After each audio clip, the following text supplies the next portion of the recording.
started at about 3. It's now around 10. So 1% per year gain on soil organic matter while producing tremendous, even up to conventional hydroponic yielding crops.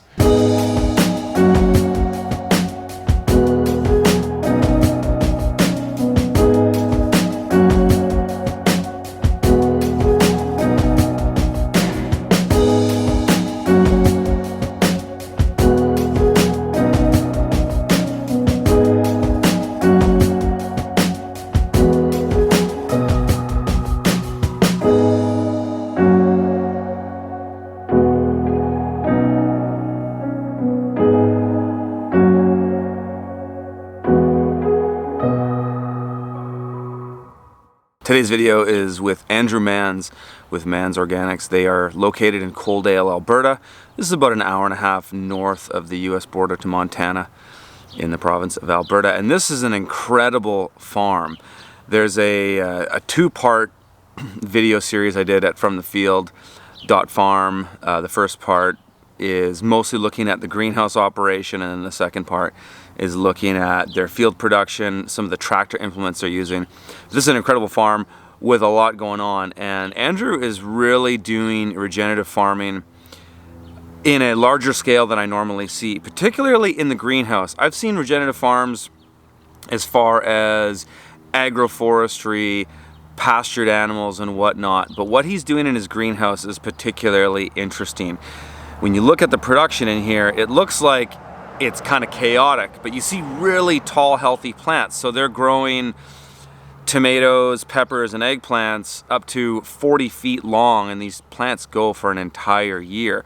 So as far as the production goes, it isn't much different than what you would see in large-scale greenhouse operations, either hydroponic or soil grown, but he's got a method of interplanting all kinds of beneficial species for soil health, but also to provide a biological diversity for the beneficial insects that they're using that help manage their pests in the greenhouse. So in this video, Andrew is going to be explaining what the difference between a weed and a beneficial plant are, and how can you identify which ones are going to help the main crop you're growing or hinder the main crop you're growing. Why would you plant into something that's green and all that? And then Yes. So that is some of that the confidence of knowing what's in here? Yes, partly. Because if this is all bindweed, I probably imagine it wouldn't be the same. Sure, right? Sure. But then it's also the question, what's a weed? Just wrong place, wrong time? What's competition? That's the big fear I think we have as farmers, is competition. But what is competition? I like to draw on the quick little, not much of a drawing guy, but so a farmer he plants, here's the soil surface, he puts in wheat, and I'm just gonna, draw very basic. That's all wheat, and it has this, and I'm just making this up. This is wheat's root system, and that's not competition. But then when you grow, a wheat plant with an alfalfa plant with a taproot and a tillage radish with another taproot, and then a plantain with a fibrous root system, and then another wheat, they think this is competition, and that's not. Well, isn't this the competition and this synergy, because we're accessing different root volume? That's a very poor picture. I could probably get you a better one. But the idea is that, right, competition, is that something that it's in our minds, and I'm not saying there's not some competition. We have to be careful with water management, nutrients, but for example, chickpeas. I have some chickpeas in here. A chickpea has a root exuda of 3.9, so it's very acidic. It's acidic enough to break up our calcium phosphate bond in the soil.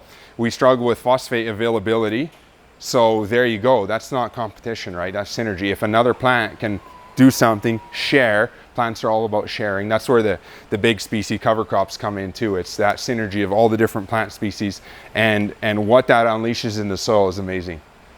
So you obviously know what you're talking about with this, and it sounds like not only do you understand the benefits and needs of your agricultural crops, but you also understand that of pretty much everything else that's in here. You need to try, yes. So and that's still a learning curve, because this is not done.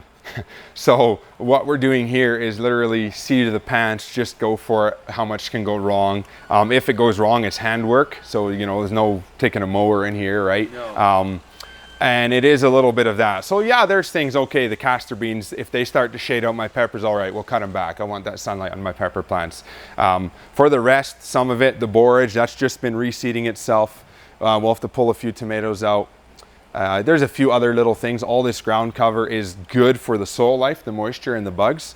We get a few more mice, can be a little bit of an issue for the trapping, things like that. So yeah, did we know? No. Does somebody say this is how you do it, this is the plant?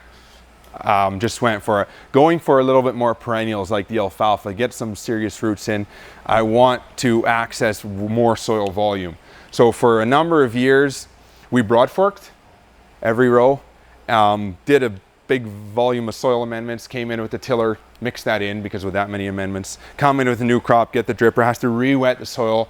Finally, the worms come back. When I would check with my penetrometer about 14 inches deep as we would broad fork, that's where we would hit compacted layer.